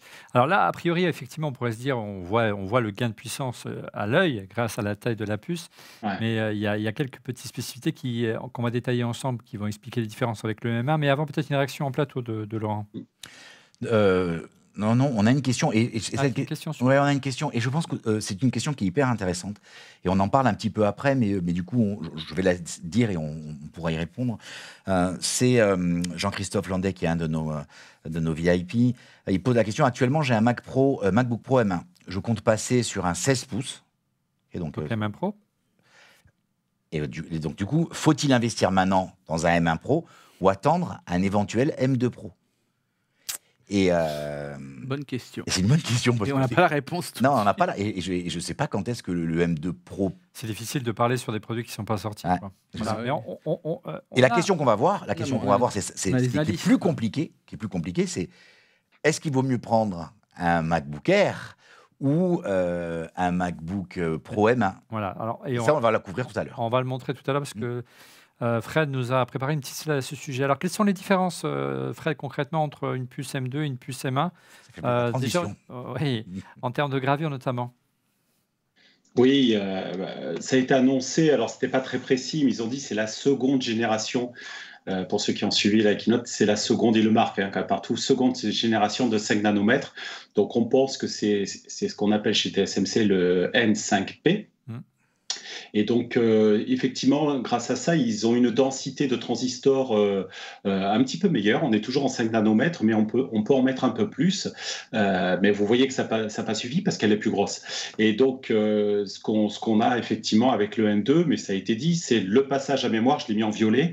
Vous voyez, l'interface mémoire, elle passe à 100 gigabits. Et ça, c'est quelque chose qui est très important parce qu'on avait vu, je crois que c'était Anantech, avait montré que le CPU du M1 arrivait à saturer les 68 gigabits de mémoire. C'est-à-dire que si on utilisait vraiment tous les CPU du M1, on arrivait en fait à assoiffer la mémoire, c'est-à-dire que les autres blocs, intelligence artificielle, GPU, n'avaient pratiquement plus d'accès à la mémoire. Donc, il y a des gestions de qualité de service, mais en gros, on n'a pas toute la performance. Donc là, ils n'ont pas fait l'erreur, ils sont montés à 100 gigabits, et ça veut dire qu'on aura sûrement, pour des applications qui utilisent CPU, GPU, intelligence artificielle en simultané, on aura sûrement des performances qui seront bien meilleures que si on mesurait juste le CPU seul. Précisons qu'a priori, cette mémoire, elle était jusqu'alors réservée au plutôt M1 Pro. Donc, on répond déjà un petit peu à la question qu'on nous a posée précédemment. C'est-à-dire que le M2 sera plus à l'aise et se rapproche en termes de performance et de gestion de mémoire et de la bande passante avec ses 100 Go par seconde de ce que fait un M1 Pro. En préparant cette émission, tu as insisté sur deux avancées importantes. C'est l'efficiency core et les performance core qui sont boostés. De quoi s'agit-il, Fred? Oui, alors le nombre, ces cœurs CPU, ils sont séparés en deux. Comme vous le savez, il y a les cœurs performance, donc c'est des cœurs qui doivent délivrer beaucoup de puissance, et donc ils sont au nombre de 4. Ils sont relativement massifs, ils consomment aussi pas mal d'énergie, et pour s'assurer sur les tâches plus légères, et puis pour quand l'ordinateur est pratiquement au repos, mais qui fait tourner quand même en tâche de fond certaines choses comme les mises à jour de mail, etc. Lui, il a besoin de cœurs efficients, qui sont des cœurs vraiment très basse consommation, et Apple est quasiment, enfin c'est le meilleur dans la conception de cœurs efficients. Et donc les deux types de cœurs ont été améliorés sur le M2. Ils ont annoncé du 18% de performance en plus sur la partie CPU. Et donc, c'est une amélioration incrémentale qui est toujours bonne à prendre parce que ça va permettre à des applications un peu plus lourdes de fonctionner un peu plus rapidement sur un M1. Oui, les dernières avancées que soulignait le responsable d'Apple lors de la WWDC, c'est l'arrivée de 2 cœurs GPU en plus. Donc, on s'attendait à des performances supérieures au M1. Pourtant, le MacBook Air et le MacBook Pro équipés de la puce M2 prennent en charge nativement qu'un écran externe jusqu'au 6K, 60 Hz au maximum. Donc, ce qui correspond au Pro Display XDR d'Apple. C'est vraiment une contrainte matérielle ou c'est plutôt une contrainte logicielle, Fred ou Didier? Qu'est-ce que vous en pensez de ça? Je vois Didier se mordre les lèvres. C'est sûr qu'il faut segmenter. En fait, ce qui est frustrant là-dedans, c'est qu'avant, c'était possible d'en avoir plus avec Intel. Ils ne le bridaient pas. Donc, je ne sais pas, est-ce que c'est Intel qui faisait les pilotes, puis là, ils décident de ça. En plus, si tu veux plusieurs écrans, tu peux quand même le faire avec l'USB. Là, tu as des écrans, je ne sais plus comment ça s'appelle, DisplayLink. Là. Et bon, ça coûte cher un peu. Donc, c'est ça qui est pénible, c'est qu'il faut acheter du matériel en plus. Bon, après, est-ce qu'il y a beaucoup de gens, tu vois, quand tu as le MacBook Air qui vont les mettre 2 écrans, je sais pas s'il y a un usage derrière, mais c'est vrai que dans la vidéo, ça se fait beaucoup de 2 écrans externes, tu sais, Oui. pour les Et montages. techniquement, tu as du mal à voir quand même quelle est la vraie raison derrière. Parce que maintenant, surtout de gérer 2 écrans 4K en plus, c'est pas... Stéphane. J'ai une question pour toi ou Didier, Olivier. Non, c'est moi qui pose les questions. Non, mais d'habitude, non, mais je pose d'habitude, mais là j'en pose une volontairement parce que vous êtes des utilisateurs. L'application qui a le plus ramé sur vos Mac jusqu'à présent, c'est quoi? Final Cut Pro? Ramé? Ramé, non, mais pas sur les M2. Tout confondu depuis que vous utilisez les Mac depuis je sais pas combien de temps. Quelle est l'appli qui a le plus ramé en fait? J'aimerais pas savoir ce qui a le plus. Non, moi, c'est plutôt les jeux. Hein. Les jeux, Tu bah joues voilà, à donc voilà, StarCraft c'est les 2, jeux. par exemple. Tu vois, StarCraft 2, qui n'est pas un jeu très récent, je crois qu'il a presque 10 ans maintenant. Ah Et ouais. ben, t'arrives à faire ramer les derniers Mac avec. Ah ouais. Pas de souci. Ouais, si tu mets plein d'unités à l'écran, tu mets les graphismes à fond, aucun souci. Dès que tu as des jeux que tu bootes, bah, essaye de jouer en 4K à Tomb Raider sur n'importe quel Mac, ça tourne nulle part. Hein. Enfin, je dis à Et c'est un jeu qui des FPS corrects. Non, mais hein. c'est ce que je voudrais savoir en fait. Pour moi, Le jeu, c'est pas un usage vraiment du Mac, mais je dirais que c'est toutes les applications Microsoft. Quand tu lançais un Word ou un Excel, le temps de chargement de Word et Excel, il était atroce. Il a toujours été atrocement lent. Je veux dire, même quand ils l'ont réécrit à l'époque du PowerPC, hein, quand il y a une année où il avait réécrit et où le Excel et le Word étaient en avance sur Windows. Il était génial, même là c'était lent quoi. Et tu veux que quand tu lances un Keynote, c'est instantané quoi. Non, moi les soucis que j'ai, c'est plutôt lorsque on utilise beaucoup les Mac en mode AirPlay pour faire des présentations et là encore Apple, ça manque de réactivité, c'est lourd. Voilà, le AirPlay sur le Mac, c'est toujours Non, je parlais de logiciel parce que c'était ça qui m'importait, mais en fait en vous écoutant, je me souviens depuis qu'il y a ces nouvelles puces. Alors, je ne sais pas si vous vous souvenez des premiers M1 où on prenait que 8 gigas de mémoire, c'était pas terrible. Il fallait avoir 16 gigas de mémoire. Et en fait, c'est par rapport à la question de notre ami VIP que j'étais en train de me dire. Il faudra attendre combien de temps peut-être pour avoir une M2 Pro, mais ce ne sera pas avant un an. Quoi. Il y a plus de mémoire sur le Bien sûr. M2. Hein, je sais bien. Voilà, il corrige effectivement le... Mais c'est vrai que les temps si on a vraiment besoin de racheter des ordinateurs tous les 2 ans, ça m'étonnerait. Sachant que le M1 Pro, il y a eu une très très grosse mise à jour en novembre. Oui. Hein. Normalement. Il y a eu la dernière. La dernière, oui. Le M1 Pro. Donc oui, du coup, il s'est pas dit qu'en novembre, il y en aurait une autre, quoi. Je pense pas. Moi non plus. Donc voilà. Donc on en parlera avec Fred. Hein, mais avant de parler du rythme de renouvellement, un mot sur le coût de production de cette puce par rapport au M1. Est-ce qu'elle est plus compliquée à produire? Est-ce qu'elle coûte plus cher à produire? C'est important à la fois pour comprendre la disponibilité éventuelle, les difficultés de disponibilité de ces puces M2 et au-delà, ce qui peut expliquer la hausse du prix aussi du MacBook Pro et du MacBook Air. Oui, alors disons que comme elle est quand même vraiment plus grosse, hein, c'est entre 30 et 40% de surface en plus, sur un wafer, là, les fameux disques produits par TSMC, effectivement, on va mettre moins de puces.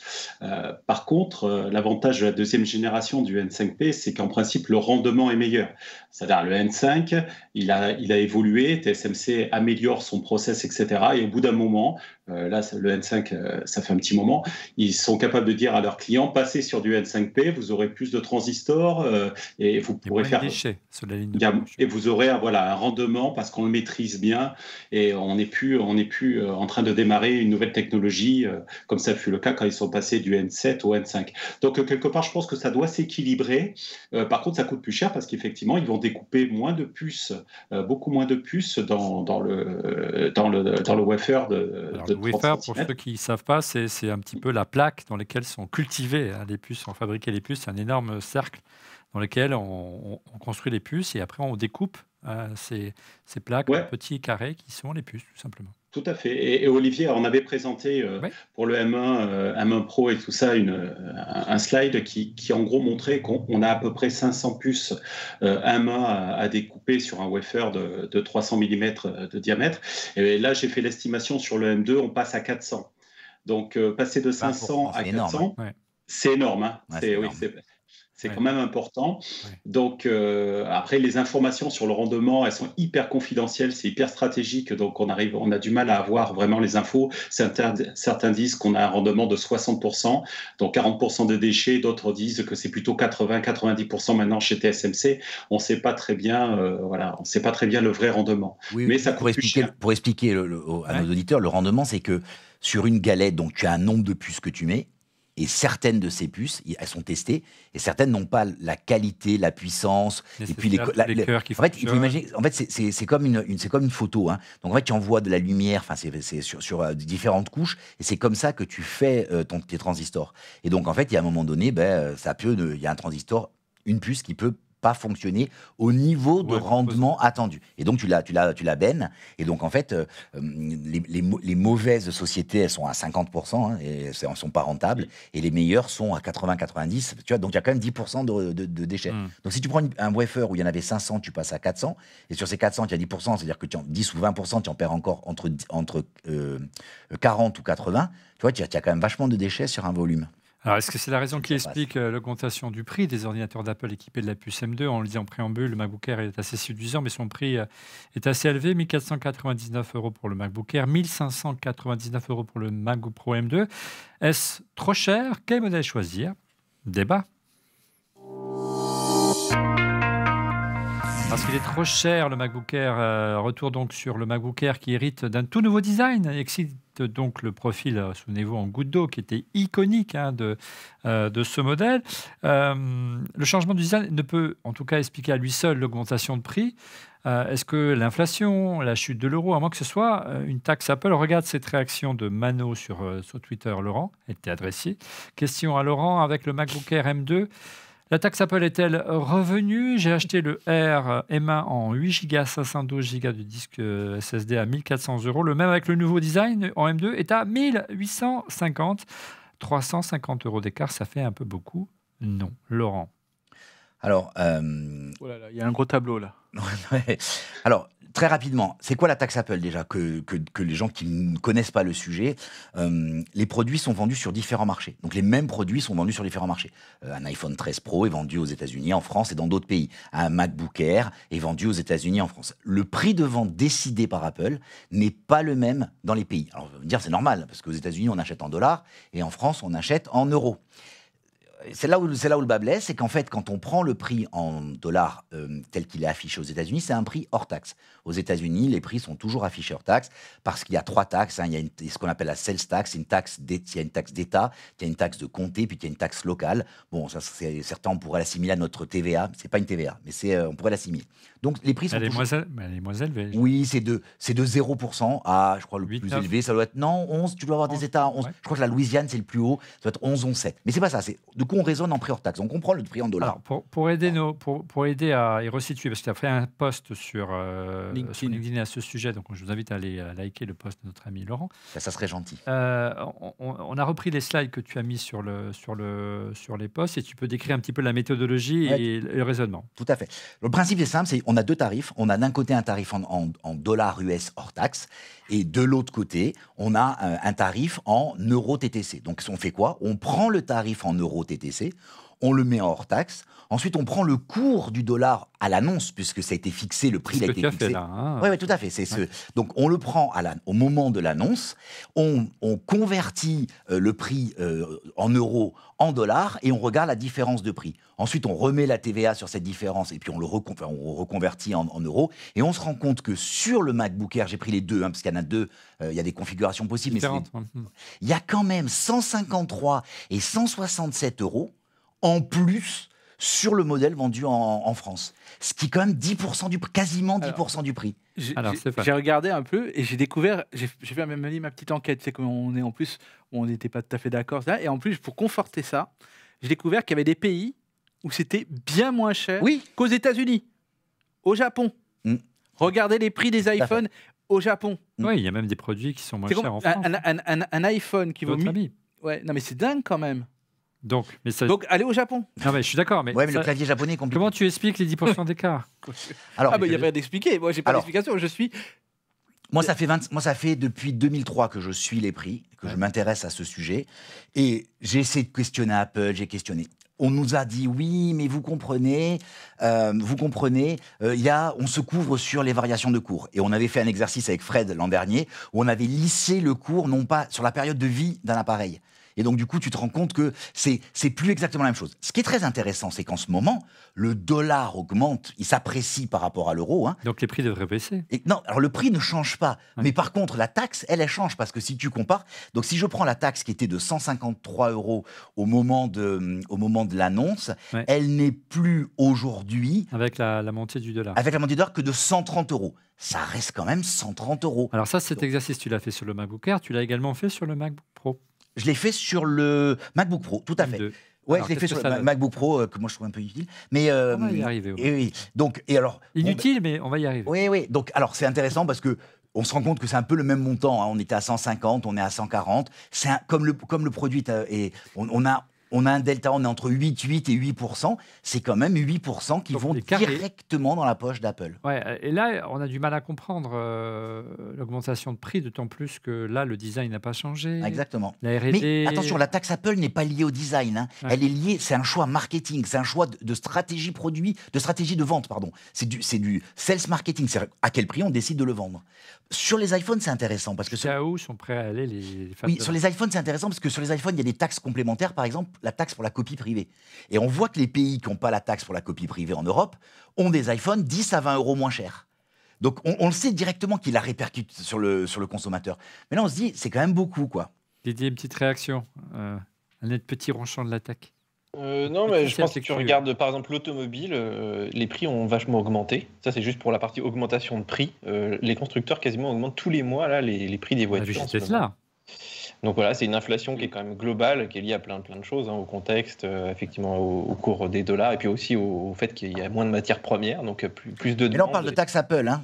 La Oui, taxe oui, non, Apple, il n'y bien a sûr, pas non, de mais raison juste qu'elle soit parler, élevée. tu vois, les questions, c'était aussi l'augmentation du prix par rapport à l'achat du MacBook Air d'avant. Donc forcément, déjà, tu as ça, et en Bien plus, sûr, tu as la bien taxe sûr. Apple. C'est-à-dire qu'Apple amortit même pas ces différences-là entre les pays. Moi, je dirais, achetez-le en Suisse, les amis. TVA à 8%, vous avez à peu près le prix américain. Voilà. Bon, Exactement. écoute, on va Non, mais visiter ce qui est ça. intéressant, en fait, c'est intéressant parce qu'on s'est posé une question en préparant l'émission, Olivier.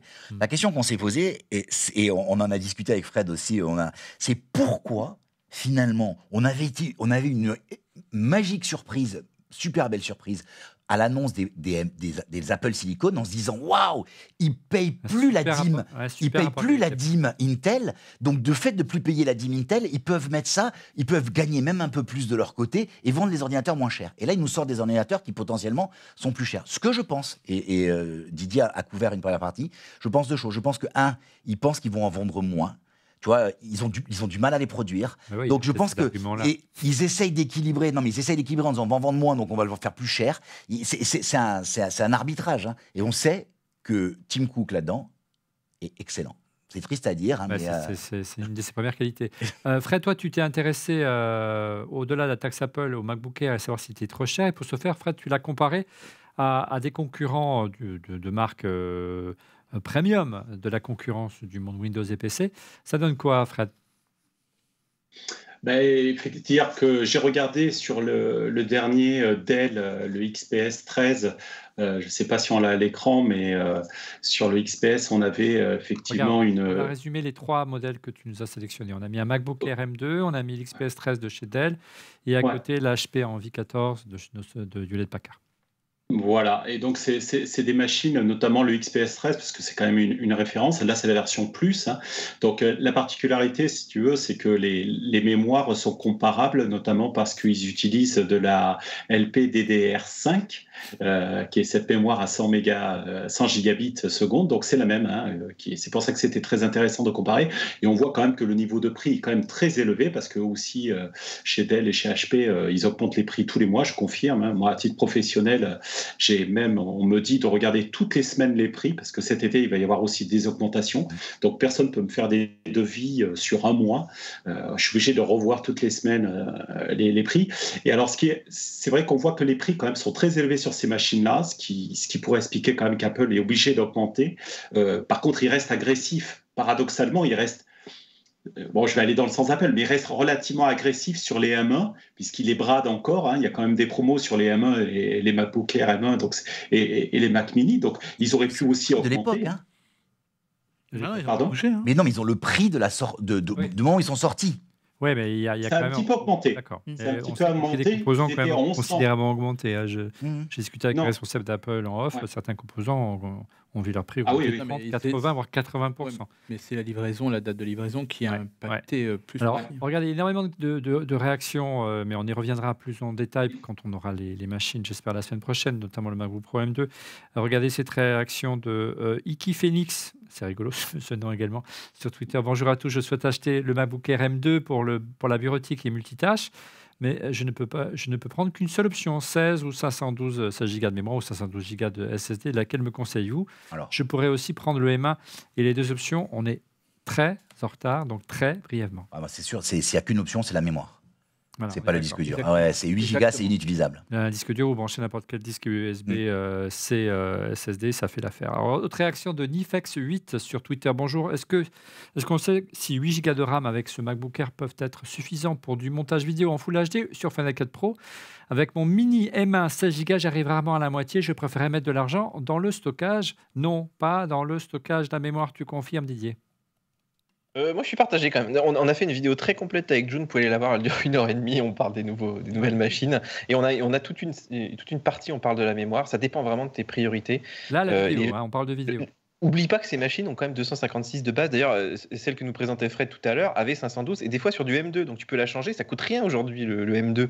Donc c'est quand même une grosse différence aujourd'hui. C'est-à-dire que tu veux faire évoluer ces machines, tu es quand même bloqué. Et faire du montage sans disque, aujourd'hui, c'est très compliqué par exemple. Tu vas peux être mettre plus des limité externes. à la limite que par la mémoire. Mais si c'est pour monter en 1080, franchement, Ouais, en 8 gigas, ça 1080, peut c'est suffire. suffisant. Tu as raison. 4K, on peut en reparler. Fred? Ouais, là où je suis d'accord, je rejoins Didier. Pour la vidéo, c'est une application un peu spéciale parce que les flux sont traités en temps réel. Et la puce est capable de coder et décoder en temps réel. Donc, elle n'utilise pas tant de mémoire que ça. Par contre, le stockage, c'est vraiment quelque chose qui est important pour la vidéo. Et là où, par exemple, où les options sont à 230 €, hein, qu'on monte à 512 ou qu'on rajoute la mémoire, là où il y a une vraie différence, et ça expliquera ce qu'on va dire après pour les histoires de comparaison avec d'autres Mac, c'est que j'ai été voir chez Dell le fameux XPS Plus. Donc il est intéressant parce qu'il a la même mémoire que le Mac M1, M2, et eux ils font payer l'ajout de mémoire de 8 Go comme celui du disque. Ils font payer 100 €. Donc c'est 2 fois moins cher en fait pour eux. 2 fois et Et demi donc moins du cher, coup, ouais. du coup, quand on prend un M2 et qu'on le fait monter, ça monte très vite, Ouais, tellement bien qu'il va taper du côté du 14 pouces. Donc, c'est ce Pro. que je faisais remarquer à oui, on va en parler du 14 pouces. C'est-à-dire Ouais. que presque, si tu prends les options, tu as raison ouais. au niveau du MacBook Pro M1 Pro, quoi. C'est ça. Mm. Mais je faisais remarquer à notre ami d'Apple qui parlait en off et qui se reconnaîtra qu'effectivement les prix ont augmenté et qu'Apple a figé les prix des anciennes machines. Hein. C'est vrai que le MacBook Air M1 n'a pas bougé. En revanche, il y a tellement de marges qui peuvent se permettre ce genre de choses. On le voit notamment sur les options. Et il a gentiment souri. De nombreuses questions également au sujet du MacBook Pro M2. Il ou elle, dont vous ne comprenez, les cartes, dont vous ne comprenez pas la mise à jour et sa cible, on tente d'y répondre justement dans ce prochain chapitre. Beaucoup de questions à nouveau à propos du MacBook Pro 13 pouces. Est-ce qu'il faut choisir plutôt un 13 pouces M2 ou un MacBook Air M2 Regardez cette réaction d'Alexandre. Bonjour, toute l'équipe Apple ressort son MacBook Pro 13. Pourquoi un tel produit avec un ancien design, un moins bel écran, une webcam, des connectiques, etc. est plus cher qu'un MacBook Air avec un nouveau design? Quelle est la stratégie d'Apple et quel est le public cible? Avant de donner la parole en plateau, un petit mot peut-être avec Didier. Il faut râler là, c'est quoi cette machine?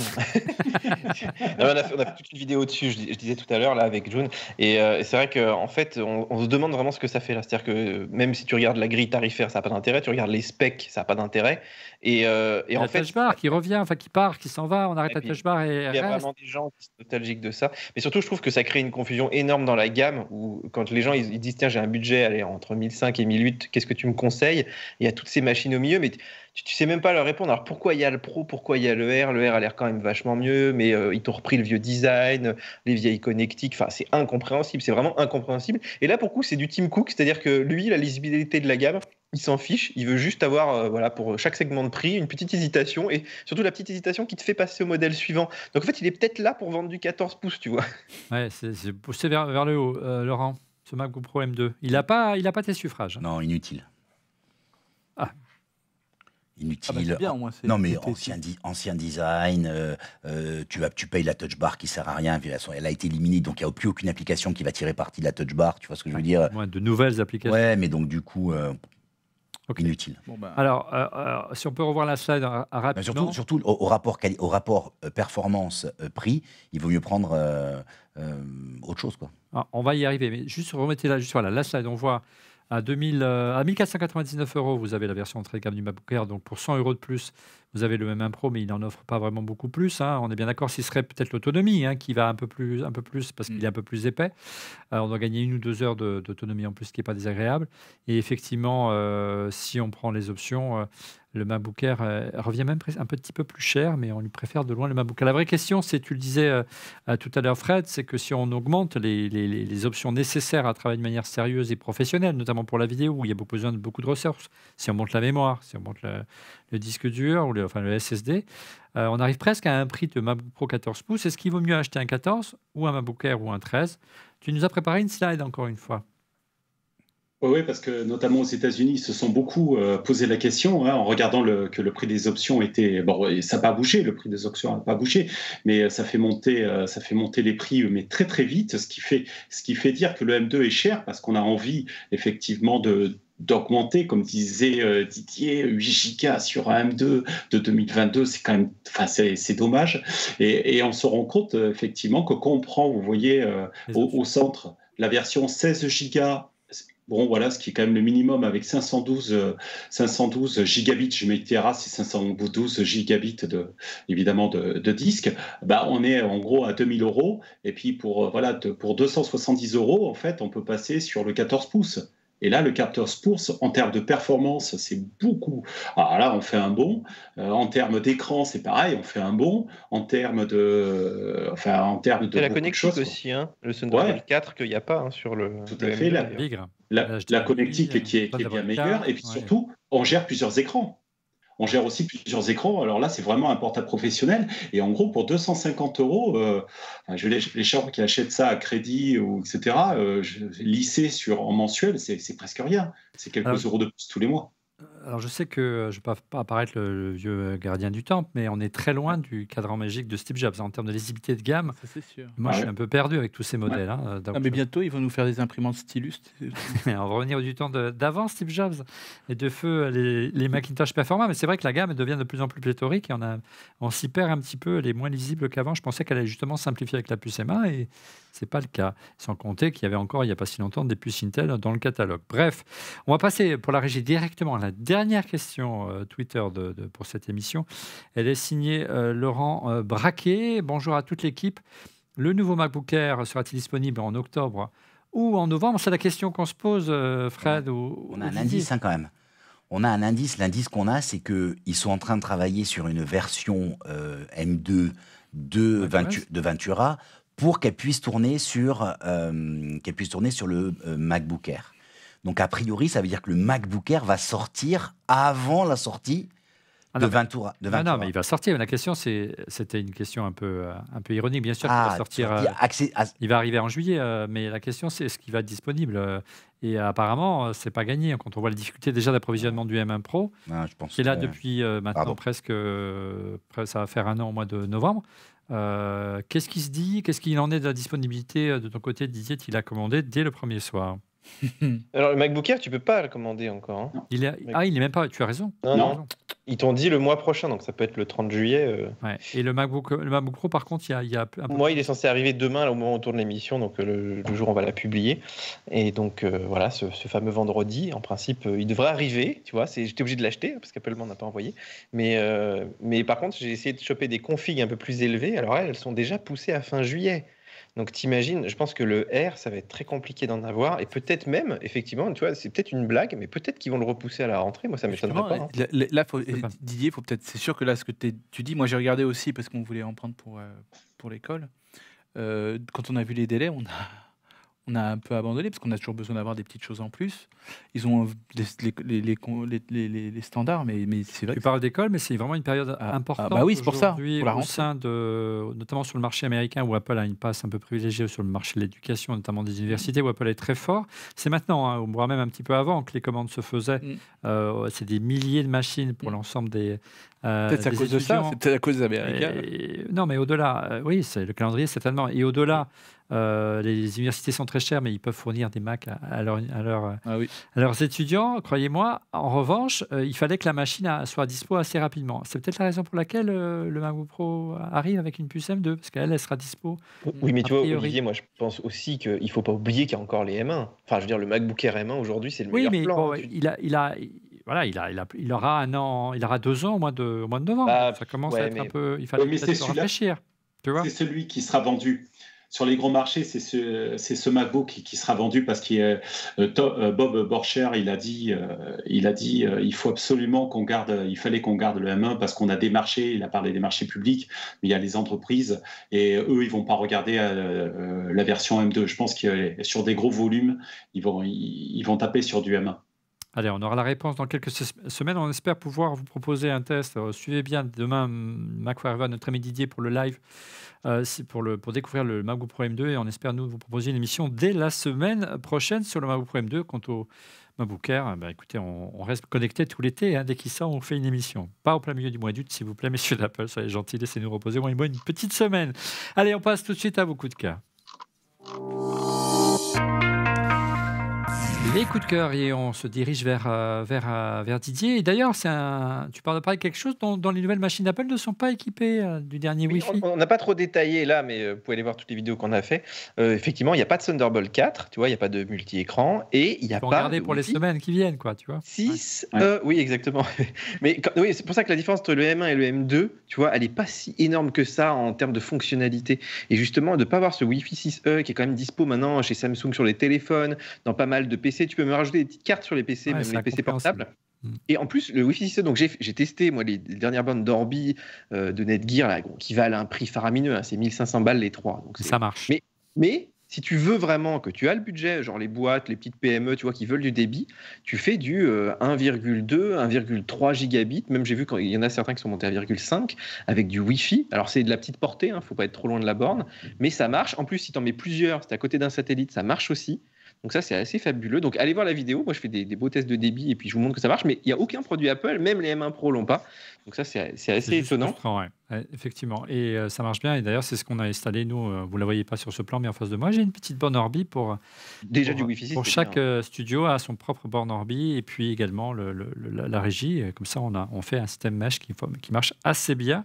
J'ai un deuxième petit coup de cœur. J'ai le droit. Je t'en prie. C'est français, c'est sorti juste là au moment où on fait l'émission, ça s'appelle Picto, P-E-A-K-T-O, Ouais. et c'est développé par les anciens d'Aquafadas, Oui. donc qui étaient à Montpellier et tout. Ils ont revendu leur boîte depuis, puis ils sont relancés dans un logiciel de photo, donc ça s'appelle Picto. Et en fait, c'est un logiciel qui est génial parce qu'il va chercher toutes vos bibliothèques, tu vois, de toutes tes applis, même Aperture, tous les vieux trucs, iView, etc. Aperture. Et il t'en fait une combinaison, mais sans créer de fichiers en plus, hein.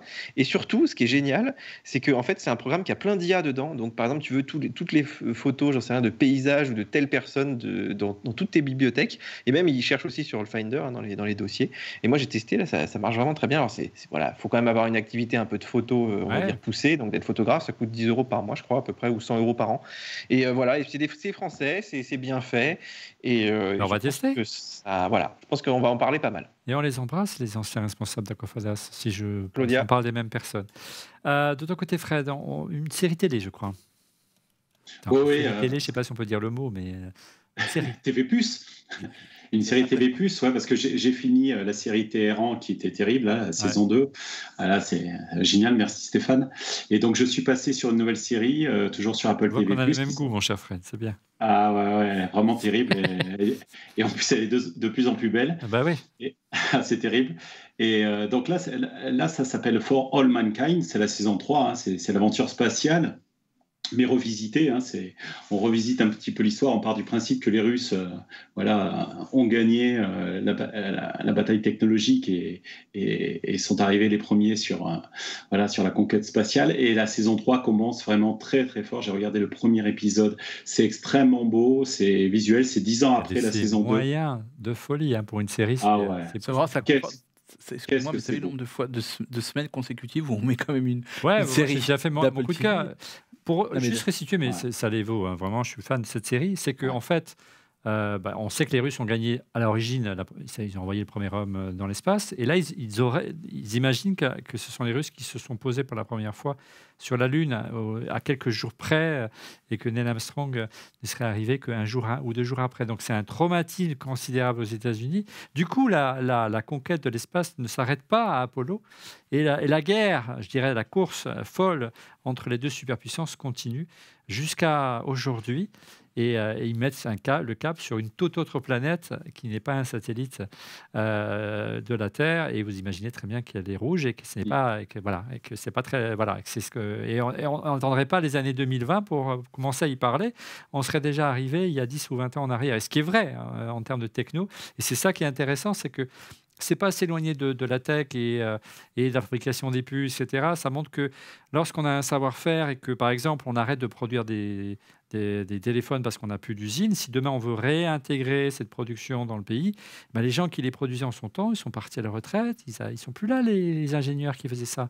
Donc il faut du temps. Et c'est pour ça que la NASA a eu tellement du mal à relancer sa conquête spatiale, elle a été obligée de se tourner vers les privés pour y arriver, qui ont une approche tout à fait différente. Et Elon Musk en est une belle démonstration. Voilà, c'était une grosse parenthèse. On est déjà en retard. Je dis qu'on est en retard parce que ce soir, on est en live et qu'on ne veut pas trop mobiliser nos abonnés sur le club ORLM. Merci pour ce choix, Fred. Stéphane, de ton côté, ton coup de cœur. Alors, mon coup de cœur est sur Instagram cette semaine, une fois n'est pas coutume. Et si vous caressez l'envie de devenir un super photographe avec vos smartphones, je vous conseille 2 comptes qui sont Zonosan et Mobigrapher. Et ça vous apprend vraiment à plein de petites techniques bêtes, toutes simples, en particulier à réutiliser le mode panoramique, pas comme vous pouvez l'utiliser de façon horizontale, mais en mode vertical. Et ça vous fait des photos. Des insertions dans les photos. Un truc de dingue. Et j'ose à peine imaginer qu'est-ce que toutes les fonctionnalités d'iOS 16, tout ce que vous allez pouvoir faire. Et je crois même qu'il y a une des deux, je crois que c'est Zono-san, fait des formations pour apprendre à devenir un photographe. Un iPhoneographe. Un iPhoneographe, et j'ai trouvé ça très fort. Je crois que c'était toi qui m'en avais parlé, je crois en premier, Laurent. Et là, j'ai trouvé cet autre en même temps. J'y tiens quand même depuis le temps que je voulais placer en coup de cœur. C'était une bonne idée. Et franchement, je trouve que c'est vraiment bien. Pour là, ça coûte rien. Donc voilà. Faites-vous plaisir. Je vais aller voir tout de suite si je vais m'abonner. Merci Stéphane. Laurent, de ton côté. Très rapide. En fait, c'est la marque Meros qui est connue. C'est une marque low cost de produits HomeKit. Et en fait, ils ont une prise connectée qui est étanche. Donc je me dis que pour l'été qui arrive, c'est vachement... Pour mettre dehors, tu veux dire ? Ouais, pour mettre dehors. Ouais. Donc en fait, elle est étanche, donc du coup, c'est-à-dire que tu peux éclairer ton jardin. Ah oui, d'accord, et tout ça. effectivement. Oui. Donc voilà. Et donc comme tout le monde a eu un deuxième coup de cœur, je vais le montrer.